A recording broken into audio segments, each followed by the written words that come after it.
जैसा कि हम लोग पढ़ रहे हैं यूरोप में राष्ट्रवाद का उदय, ये आपकी सीरीज का तीसरा पार्ट है।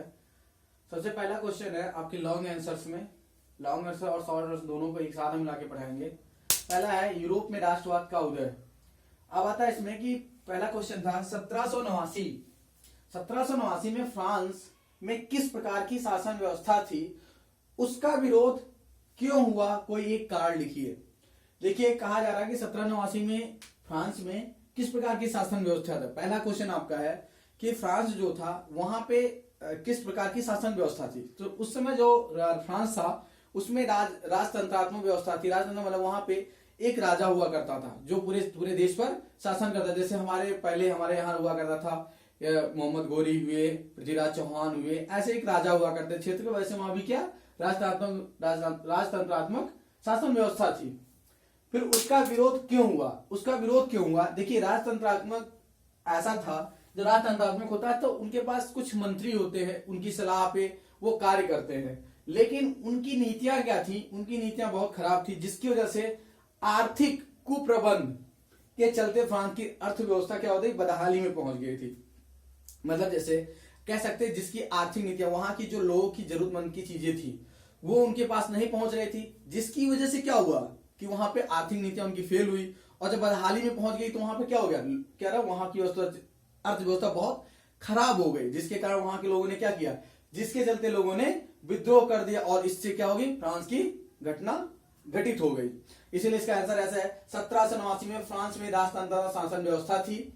आर्थिक कुप्रबंध के चलते फ्रांस की अर्थव्यवस्था बदहाली में पहुंच गई, जिसके चलते लोगों ने विद्रोह कर दिया और फ्रांस की क्रांति घटित हो गई।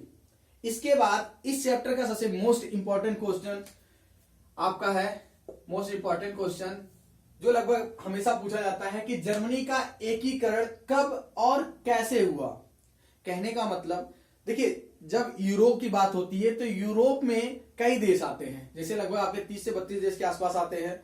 तो यूरोप में राष्ट्रवाद का उदय, मतलब यूरोप में पहले क्या थी, राजतंत्रात्मक व्यवस्था थी। वहां पे एक राजा हुआ करते, महारानी हुआ करते थे। जैसे आज भी आपके यहाँ इंग्लैंड में देखते होंगे महाराजा और महारानी होती हैं, वैसे क्या हुआ था जर्मनी में हर जगह क्या राजतंत्रात्मक थी। फिर वहां पे क्या हुआ, राष्ट्रवाद का उदय। राष्ट्रवाद मतलब होता है लोगों के अंदर राष्ट्र की भावना का उठना।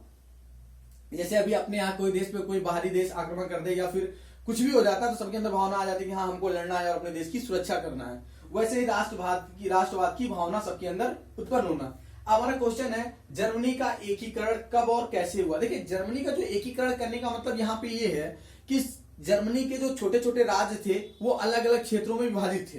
अलग अलग क्षेत्रों में, जैसे आप भारत जब आजाद हुआ था तो भारत में 572 रियासतें थी, तो उनको क्या किया था, जो सरदार वल्लभ भाई पटेल थे, इसलिए उनको बिस्मार्क भी कहा जाता है, भारत का बिस्मार्क भी कहा जाता है, क्योंकि क्या था उन्होंने क्या किया था, सभी 572 रियासतों को मिलाकर भारत जैसे देश को बनाया था। वैसे यहाँ पे जर्मनी का एकीकरण हुआ, कब हुआ और कैसे हुआ। देखिए मध्यम वर्गीय जर्मन लोगों ने प्रबल राष्ट्रवादी भावनाएं विद्यमान थी। जैसे कहने मतलब जो वहां मध्यम वर्ग के, जैसे क्या होता है बहुत ज्यादा ऊंचे और बहुत ज्यादा नीचे वाले लोग नहीं थे, जो मध्यम वर्गीय लोग थे उनके अंदर राष्ट्र की भावना बहुत ज्यादा थी। राष्ट्र की भावना उनके मन में बहुत विद्यमान थी, और उन लोगों ने क्या किया, इन राष्ट्रवादी लोगों ने 1848 में जर्मन महासंघ के विभिन्न क्षेत्रों को एकता के सूत्र में बांधकर एक निर्वाचित सांसद का उपयोग। देखिए होता क्या है, जैसे हमारी विचारधारा आपकी विचारधारा क्या हुआ, सबकी जैसी हुई। उन्होंने क्या किया, एक दूसरे के, इससे उन्होंने क्या किया, जर्मन में जितने भी वहां पे महासंघ जो विभिन्न क्षेत्र से सबको एक किया, और क्या किया, एकता के सूत्र में बांधा। जैसे आपके सरदार वल्लभ भाई पटेल ने सभी को एक विलय पत्र के द्वारा सबको एक किया था, वैसे इन्होंने भी क्या किया, एकता के सूत्र में बांधकर एक निर्वाचित सांसद के माध्यम से शासित राष्ट्र का राज्य बनाने का प्रयास किया। मतलब उन्होंने क्या किया, सभी जितने टुकड़े थे, राज्य थे छोटे छोटे, उनको मिलाकर एक राज्य का क्या किया, एक देश बनाने का, राष्ट्र बनाने का क्या किया, बनाने का प्रयास किया था। 7 वर्ष के दौरान, इनको देखिए इसको एकीकरण में 7 वर्ष लग गया। 7 वर्ष के दौरान ऑस्ट्रेलिया, डेनमार्क और फ्रांस से 3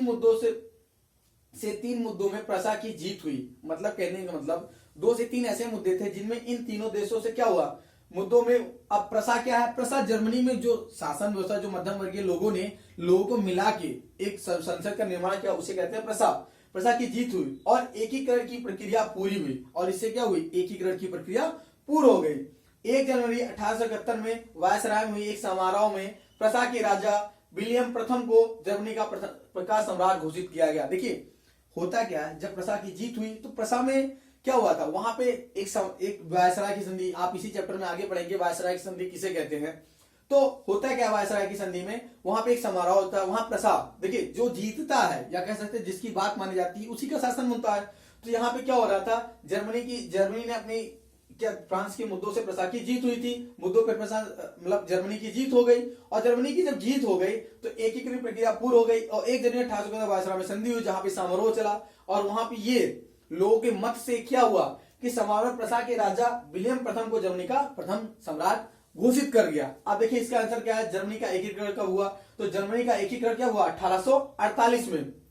कब और कैसे हुआ, राष्ट्रवादी भावना, देखिए मध्यम वर्गीय जर्मन लोगों में प्रबल राष्ट्रवादी भावनाएं विद्यमान थी।